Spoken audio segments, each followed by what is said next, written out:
What's going on, guys? JSGC here, and we are here for the Premier League away match against Crystal Palace at Selhurst Park. Preview, kickoff 2:05 Sunday, this Sunday, the 14th of April. Big game this in the Premier League in terms of trying to win the Premier League. We're playing a game before Liverpool, so we need to try and pick up the 3 points. So first up, we're going to look at our oppositions, Crystal Palace, then Manchester City, and see where we'll go from there. So Crystal Palace, they're the third worst home team this season in the Premier League. They've only picked up 4 wins all season in the Premier League at Selhurst Park. Crystal Palace currently sitting 12th in the Premier League, 11 points clear of relegation, and in my opinion, safe from relegation for at least another season. Last game they picked up a good away win versus Newcastle, 1-0, 80th minute. Miljelovic, or however you say his name, scored from the penalty kick here in that game. And so, no pressure really here for Crystal Palace. Makes it very dangerous. Roy Hodgson is their manager, former Liverpool manager. Might want to help his former employers out, you'd think so. And Crystal Palace did beat Manchester City at the Etihad Stadium earlier in this season, 3-2. So I'm hoping the players will want revenge for that. Because when you get beat on your home turf, you want to rectify it. Good way here to go and rectify that. And so I'm hoping that we're going to come in, put in a good performance, something we've not done since coming back from the international break. Put in a good performance, a good team performance here. No half-staff efforts, no clever tactics, no stupid changes. Go in, get the job done, pick up the win, score goals, play well, and let's move on. Put the pressure on to Liverpool. Now, Crystal Palace won 2 of their last 5 games, won 3 of the last 6, however you want to see it like that. That's in all competitions. Been very hit and miss in this season. Type of team to win one week, next week lose, week after win, week after lose, etc, etc, etc. And that's pretty much how it's run with Crystal Palace this season. That's why they're sitting in 12th mid-table, not going for Europe. They're not going to go down either. And so, with them not being that great at home, it's a good opportunity here, playing them away from home, to pick up some away points. But it's going to be a difficult game. There's lots of power, and in particular, there's lots of pace for them to run at Manchester City. City don't like being ran at. We saw it with Son for the game against Tottenham. We saw it in particular in the FA Cup quarter-final against Swansea. Swansea liked running at us, so players like Zaha, Townsend, Batshuayi, very important in this game, and so our defence needs to make no mistakes and make sure that they sort out their, well, not inability to defend, but their inability to be able to read play and judge what's happening, which ends up leading to mistakes, which ends up then leading to goals, and so we need to cut it off. They've also got an informed Wan-Bissaka playing in at right back. Like I said, Miljelovic playing in the middle. Talking players like Tompkins, MacArthur, Kelly, etc, etc, etc. Good, solid, strong players who can cause us lots of problems. Can defend deep, can attack quickly, and they can score goals. Everything that causes Manchester City problems. We have a good atmosphere at Selhurst Park. They're under no pressure. This is going to be a very dangerous game. 0-0 it finished last season at Selhurst Park. They missed a penalty in the last kick of the game near enough, because we could have lost, which would have seen us go for all. They ended up ending our winning streak, I think, as well, Crystal Palace. And so it could have seen us losing a game. And so this is an important game here. Very important game. Hopefully we've learnt lessons from last season. Hopefully we've learnt lessons from the Etihad Stadium. And when we do get presented opportunities, we put them in the back of the net. If you remember rightly, that match at the Etihad Stadium, we went 1-0 ahead to all of a sudden finding ourselves 3-1 down and backs against the wall and under a load of pressure. It's one of those games where if we can get ahead, keep pushing, keep going, kill a 2-second goal, killing off games, picking up wins, picking up goals, picking up good performances, and then moving on. That's the way forward that we need to go. I presume that Manchester City is going to be making some rotation in this game because of the Champions League game in midweek and another one coming up. So I'm presuming some players might be chopped and changed. So hopefully Pep can get this one right. Hopefully we won't be seeing as much disjointedness as what we saw against Tottenham with 2 holding midfielders, Fabian Delph playing, Riyad Mahrez on the wings, and not having a lot of pace in the team, because it didn't really work in this game. Need to make sure we put that right, and hopefully we can. Like I said, we need to put pressure on Liverpool. They've got the hardest fixture coming up. They've got a home match against Chelsea, informed Chelsea competing for a Champions League, and Chelsea have got a very good record at Anfield, not lost there since 2012. This is the perfect opportunity. If we can pick up a win here to put pressure onto Liverpool, they know then they need a result, or a win, should I say, against Chelsea if we win against Crystal Palace. And we've also got that game in hand as well, but which is at Old Trafford, so it's going to be a difficult game. So we're looking for Liverpool to try and drop points. And ironically, there was a day that near enough decided the title back in 2014 when we won the title. It was that Gerrard slip against Chelsea. Earlier in that day, Manchester City played away against Crystal Palace. and picked up the win to put pressure onto Liverpool.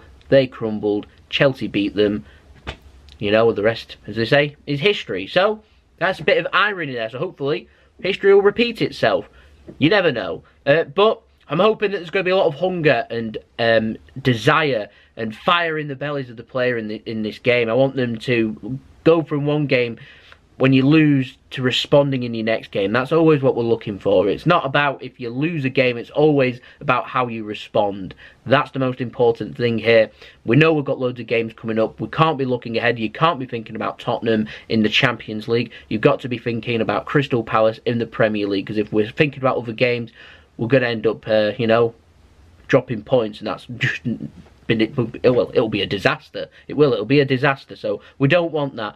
We want things in our own hands. We need to win our games. Win our games, we win the Premier League. It really is as simple as that. And so hopefully we're looking for that big response, and finally a good performance from Manchester City, because the last couple of weeks, whilst we've been beating teams, we haven't been doing it convincingly, and we haven't played, if I'm honest, to the best of our ability. And that's what we want from this game. I said there's going to be some changes for this game. I'm expecting a bit of rotation. Benjamin Mendy didn't start in the last game. Not too sure he'll start in this game. Didn't sound like he was too fit to start 2 games in, well, 3 or 4 days. So I'd rest him, let him get fully recovered, and let him go against Tottenham in midweek and go from there. We've got some options there. Like I said, Delph was getting praised. We might see him go at left back. Might we see Danilo going at left back? I reckon Kyle Walker might get a rest, which means we may well see Danilo then going at right back. So we could see Laporte. If I'm honest, if it's a straight choice between Delph or Laporte, I'd go with Laporte. Zinchenko's out injured. He's coming back. He could be back within the next week or so, which is good news. I'm presuming Bernardo Silva's still got his little fine muscular injury. It's only a niggle, so it's not out for too long. Apparently he's back for the Champions League game. If he is, I presume he's not playing in this game. Bravo also out. I'm just wondering here if we might see Gundogan get a rest. He has played a lot of games, and so who's going to start? Obviously, De Bruyne didn't start in his last game, so I presume he's starting in this game. David Silva looks knackered. He looks like he needs a big, long rest. Might this be some opportunities there for Phil Foden? It would be a risk, of course, but, well, just like the rest of the season, Phil Foden, when he's come in and been needed, has never looked out of place. And he might just be that player that's needed to give the team that lifting spirit. He's a fresh player, fresh legs, young player, quality, no pressure on him, always puts in good performances.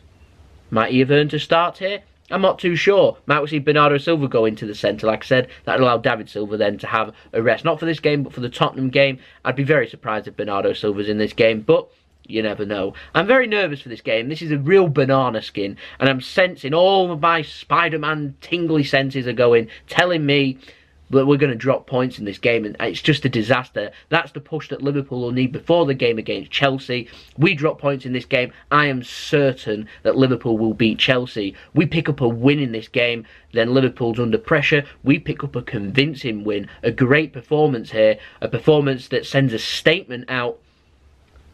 Might have a knock-on effect, might have a little domino effect. If not, it doesn't.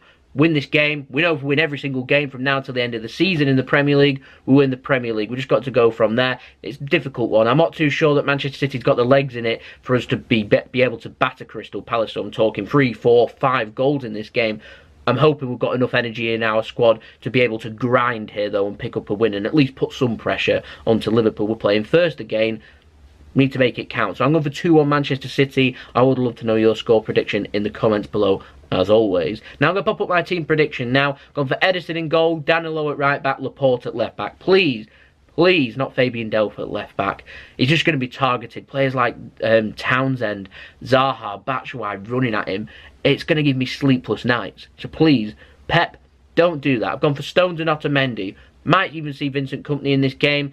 Perfect opportunity, though, for Laporte to go in at left-back and play another centre-back, in my opinion. And so, will it be Otamendi? Will it be Kompany? Will it be Stones? If we're going to go for Laporte at left-back, take your pick, because I imagine Walker might get a rest in this game. Gone for Fernandinho playing in at defensive midfield. Gone for Kevin De Bruyne, and I've gone for David Silva, but I won't be surprised to see Phil Foden. David Silva looks knackered. If he does play in this game against Crystal Palace, I wouldn't play him in either of the games against Tottenham to allow him just to have a complete week's break. Might be an idea to let the players have very minimal training too, because the players, they look so tired. It's so difficult. This is the price you pay when you're going for 4 trophies on 4 different fronts. It's difficult. It's so difficult.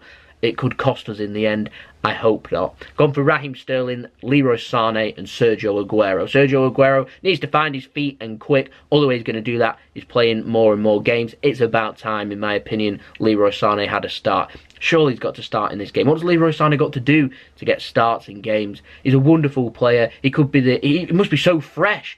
A fresh Leroy Sane going into the end of the season. He could be the difference. Please, please, Pep, play him.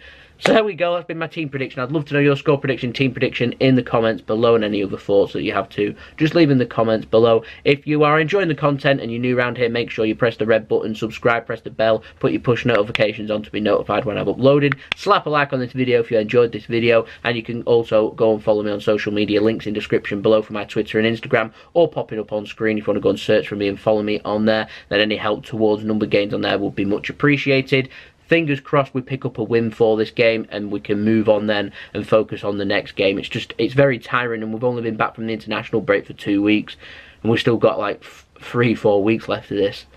Crazy, absolutely crazy. So fingers crossed we have some good news for the analysis up on Sunday, so I'll see you then. So it's been JSGC. Hope you'll have a wonderful rest of your day. Peace. Ciao for now.